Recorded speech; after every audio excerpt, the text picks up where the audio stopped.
Nah, di antara pelajaran yang pernah disampaikan oleh Nabi yang diajarkan kepada Muadz bin Jabal, ya Muadz, atau kama qala Rasulullah sallallahu alaihi wasallam, wahai Muadz, u'allimuka du'aan, aku akan ajarkan kepadamu satu doa.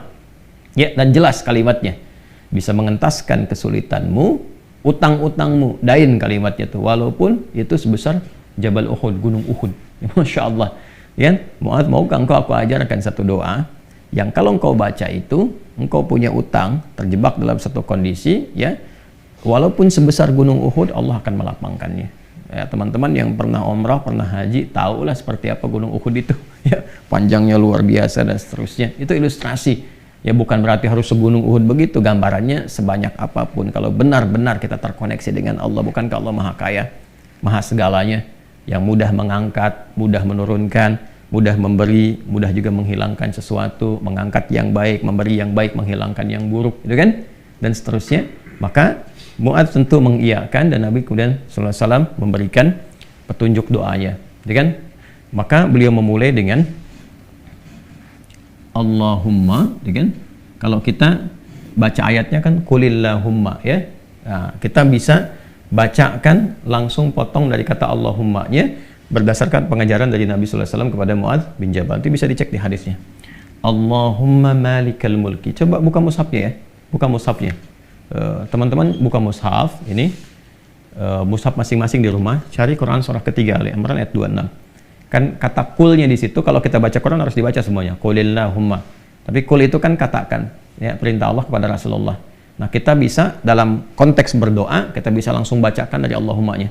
Allahumma malikal mulki. Saya ulang ya.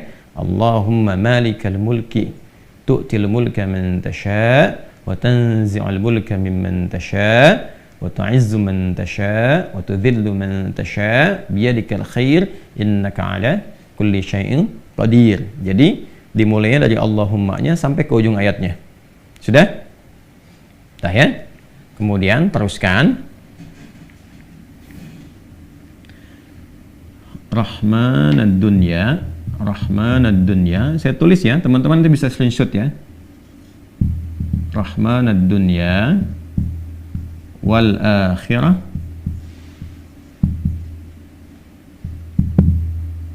Rahmanad dunya wal akhirah wa rahimahuma wa rahimahuma. Teruskan. Jadi begitu selesai yang Ali Imran 26-nya, ya, kita baca dari Allahumma-nya. Allahumma malikal mulki tu'til mulka man tasha' wa tanzi'ul mulka mimman tasha' wa tu'izzu man tasha' wa tudhillu man tasha' biyadikal khair innaka ala kulli syai'in qadir. Rahmanad dunya wal akhirah wa rahimahuma. Jelas ya? Tu'ti hima tu'ti hima, kan? Man tasha'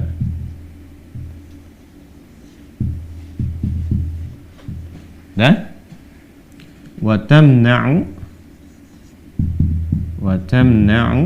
minhuma man tasha'.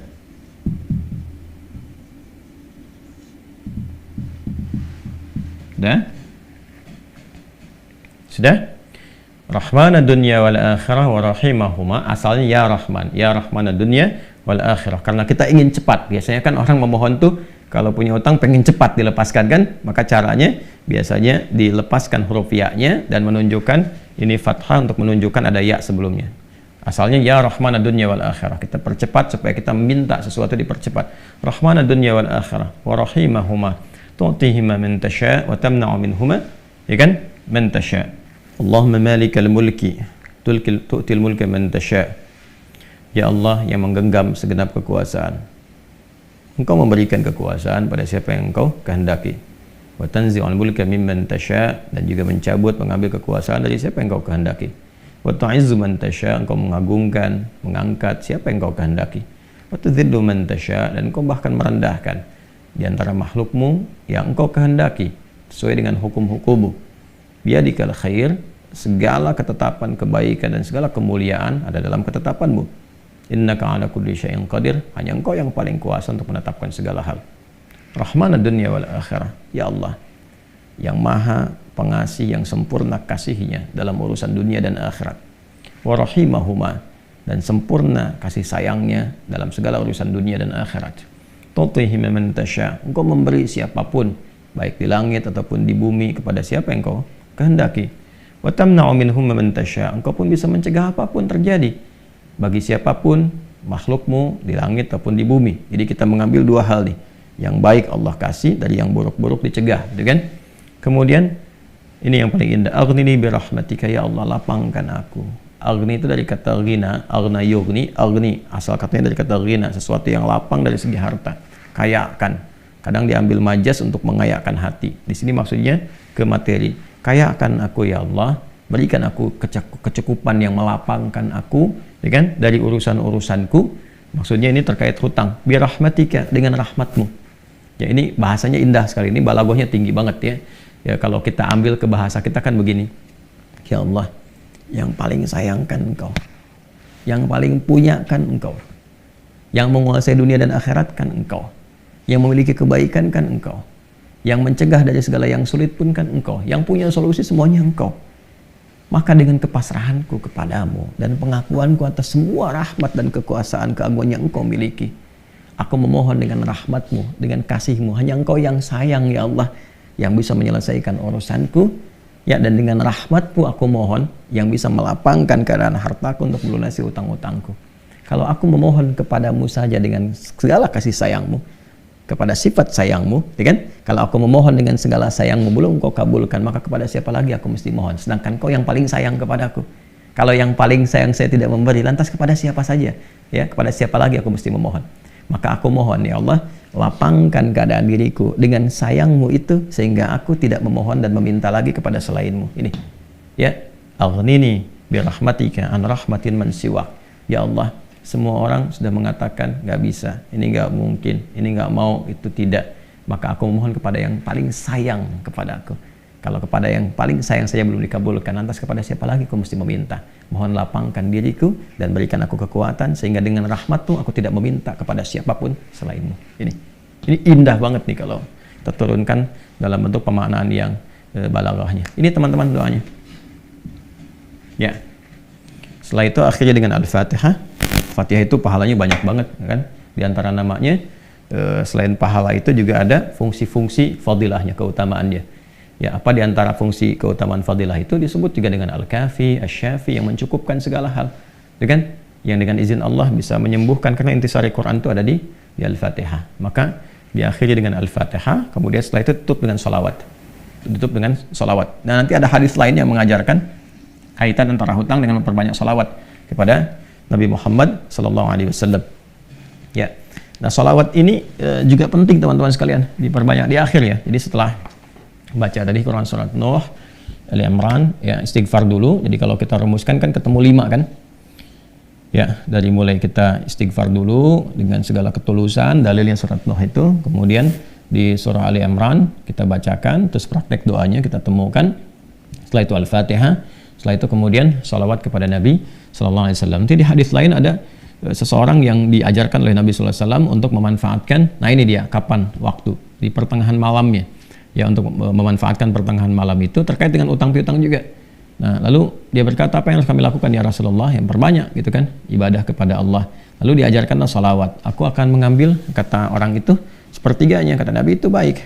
Kemudian kalau bisa tambah, aku akan mengambil 2/3-nya. Kata Nabi, kalau itu baik.